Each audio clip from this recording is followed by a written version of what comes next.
আসসালামু আলাইকুম বন্ধুরা, ওয়েলকাম টু এক্সট্রিম আমিনুল।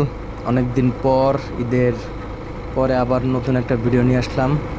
টানা 2-3 দিন বৃষ্টি পড়ছে আর কি। আজকে একটু মোটামুটি আবহাওয়াটা একটু ভালো। তাই যাক, অনেকদিন পর একটু বাইক নিয়ে বেরিয়েছি, আপনাদের সাথে আবার একটু কথাবার্তা বলতে বেরোলাম। তো আজকে আপনারা থাম্বনেল আর ক্যাপশন দেখে বুঝতে পারতেন যে আজকে একটা বিশেষ গুরুত্বপূর্ণ টপিক নিয়ে আসলে একটু কথা বলবো। টপিক হোক যেটা মজার হোক, আসলে এটা একটা প্রতিটা বাইকের ক্ষেত্রে প্রতিটা বাইকারদের এটা আসলে একটা প্রশ্ন যে বাইক পালা আর বউ পালা নাকি একই সমান। তো এটা আসলে কতটুকু যুক্তিযুক্ত। তো যেহেতু আমি বিয়ে করি নাই, সো এটার প্রতি আমার কোনো এক্সপিরিয়েন্স নাই। তো আমার বন্ধুবান্ধবরা যারা বিয়ে করছে তাদের কাছ থেকে অনেক কিছু জানছে, যারা বাইক মুখ চালাইছে তাদের কাছ থেকে অনেক কিছু শুনে আপনাদের কাছে এই বিষয়টা আসলে শেয়ার করলাম। তো আসলে এটা আসলে একটু মজার ছলেই ভিডিওটা করতেছি, সবার কারণ মাইন্ডে নিয়েন না, আবার অনেকে একটু মজার সহকারেই নিয়েন সবাই।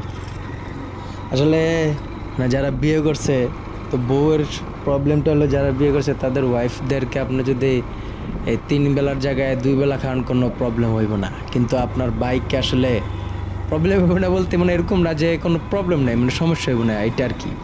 কিন্তু বাইকে আপনার সবসময় কন্টিনিউয়াসলি আপনার এটার পিছনে আপনার খরচ করতে হইবে, এটা স্বাভাবিক। এটা আমি যেটা ফিল করি যেটা হলো যে আমি যে আমার বাইকে আমি মোটামুটি অনেক খুবই কম খরচ করি। আমি একদম না পারলে যেটা না তাই খরচ করি। হ্যাঁ, সো প্রবলেমটা হলো যে আমি মনে করেন যদি একদম নাও খরচ করি তাও মাসে মনে করেন আমার অনেক টাকা চলে যায়। তার যারা মনে করেন বাইকটা ভালো মতো সার্ভিস করায়, বাইকটা সবসময় মেনটেন করে রাখতে পারে। তা আমি তো সবসময় অনেক জায়গায় বের হই না, সবসময় চালানো পড়ে না, মাঝে মাঝে বের হয়, টুকটাক বের হয়। সেক্ষেত্রে দেখা যাচ্ছে যে আমার বাইকের খরচটা একটু কম। কিন্তু যারা সবসময় একটু বিটটা একটু যাক, তোমরা যেটা বলতে যারা বাইকটা সবসময় ইউজ করে, যারা দৈনন্দিন ইউজ করে, তাদের বাইকটা আসলে সবসময় মেনটেন করে চলতে হয়। তা আমি আমার মোটামুটি একটা হিসাব করছি যে আমার মাসে না হলেও আমার একদম শুধু আমার তো তেল ভরি তাতেও আমার প্রায় 2 থেকে 3 হাজার টাকা চলে যায় মাসে। সো আর যারা মনে করেন বাইকটা সবসময় কন্টিনিউয়াসলি করে, বা আমি টুকটাক কাজ করি বা হালকা পাতলা তো কাজ করাইতে হয়, যে না হলে হয় না, তাতে আমার মাসে 2-3 হাজার টাকা খরচ পড়ে যায়। আর যারা সবসময় রেগুলারলি ইউজ করে, সার্ভিসিং করে, মাস্টার সার্ভিস করে, প্লাস এটা চেঞ্জ করে ওইটা চেঞ্জ করে, এই মডিফাই সেই মডিফাই, অয়েল চেঞ্জ, কত কিছু চেঞ্জ করতে হয়, তাদের মিনিমাম প্রচুর টাকা খরচ পড়া যায়। সো সেই ক্ষেত্রে কম্পেয়ার করতে দেখা যায় না, ঠিক আছে, একটা বাইক চালাইতে যদি আপনি মেনটেন করতে পারেন তো আপনি অনায়াসে আপনি আপনার বউরে মেনটেন করতে পারবেন না, কারণ আমার বিশ্বাস আর কি। তো এখন কার বউ কীরকম সেটা তো আর জানি না। এখন অনেকের বউ হইতে পারে অনেক চাহিদাপূর্ণ, আবার অনেকের বউ আছে না আমার একটু হইলে হইলে যায়, এটা আসলে যার যার পার্সোনাল ব্যাপার, এটা আসলে আমি বলতে পারতেছি না। তবে হ্যাঁ, যাই হোক, এটা আসলে সত্যি যে একটা বাইক আপনার ক্যারি করতে হলে আপনার মিনিমাম অনেক টাকা খরচ করতেই হবে, এটা স্বাভাবিক। কারণ বাইকটা একটা ইমোশনাল জায়গা, এখানে আপনার অনেক খরচের বিষয় আছে। আর আসলে বাইকে খরচ করতে আসলে ভালো লাগে, যারা আমরা বাইক লাভার বা আমরা বাইক সবসময় চালাই। তো মনে করেন আমরা 10 টাকা দিয়ে একটা সিঙ্গারা খাইতে পছন্দ করবো না, কিন্তু 10 টাকা দিয়ে একটা বাইকের কাজ করতে আমরা পছন্দ করি। 10 টাকার জায়গায় 100 টাকাও যদি হয় সেটা আমরা পছন্দ করি বাইকের কাজ করতে। তো এইটাই হলো আর কি। যা তো আমার অনেক বন্ধু বান্ধবী আছে যারা বাইকেও আছে, বউ বিয়েও করছে। তো তারা বলতেছে যে বন্ধু, যে এটা আসলে এটা একটা মজার বিষয় হইলেও এটা কিন্তু আসলে সত্য, কারণ বাইকে একটা অনেক খরচের একটা ব্যাপার, যেটা অনেক সময় বউয়ের ক্ষেত্রেও লাগে না।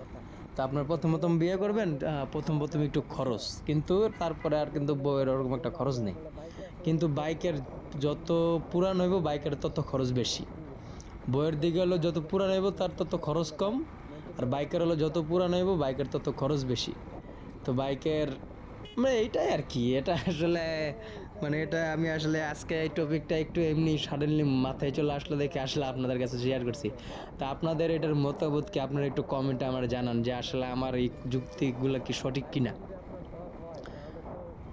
তো যাই হোক বন্ধুরা, অনেকদিন পর একটু ঘুরতাছি, একটু ভালোই লাগতেছে, আবহাওয়াটাও খুব ভালো, একদম বৃষ্টি হয়েছে, দেখা রাস্তাঘাট একদম ভালোই পরিষ্কার, মেঘাচ্ছন্ন একটা পরিষ্কার পরিবেশ, ভালোই লাগতেছে। যাই হোক, আমারও বাইকের একটু প্রবলেম হইতেছে, বাইকের কয়েকদিন পর বাইকটা একটু ভালো মতো ঠিকঠাক করবো। ওই যেটা বললাম, ঠিকঠাক করানো হয় না, তা অনেক কিছু করাইতে হইবে। আসলে আমার বাইকে কী কী পরিবর্তন করবো এটা আপনাদের দেখাবো ইনশাল্লাহ। আর যাই হোক, আজকের টপিকটা আসলে কেমন লাগলো কেউ কোনো কিছু সিরিয়াসলি নিয়েন না। আসলে আমার এই টপিকটা আসলে যুক্তি কিনা সবাই একটু কমেন্টে জানাবেন প্লিজ। তো যাই হোক বন্ধুরা, অনেকদিন পর আপনাদের সাথে মোটো ব্লগ নিয়ে আসছিলাম, ভালো লাগলো। তো সবাই ভালো থাকবেন, সুস্থ থাকবেন, আর এক্সট্রিম মাইনুলকে সাপোর্ট করবেন, আমার চ্যানেলটাকে ফলো করবেন প্লিজ। কারণ আপনাদের মানে অ্যাক্টিভিটি আমার আসলে অনুপ্রেরণা জাগায়। আপনারা যদি আমার চ্যানেলটাকে একটু ফলো না দেন তাহলে সেক্ষেত্রে আমার নিজেরই একটু খারাপ লাগে যে আমার মনে হয় ভিডিওটা ভালো হইতেছে না। তো আমি চেষ্টা করবো যে আমার ভিডিওটা আরও ভালো করার জন্য, টপিকগুলো আরও গুছানো, আরও ভালো ভালো টপিক নিয়ে আসার জন্য, আরও ভালো কিছু নিয়ে আসার জন্য ইনশাল্লাহ চেষ্টা করব। তো যাই হোক, সবাই ভালো থাকবেন, সুস্থ থাকবেন, আল্লাহ হাফেজ।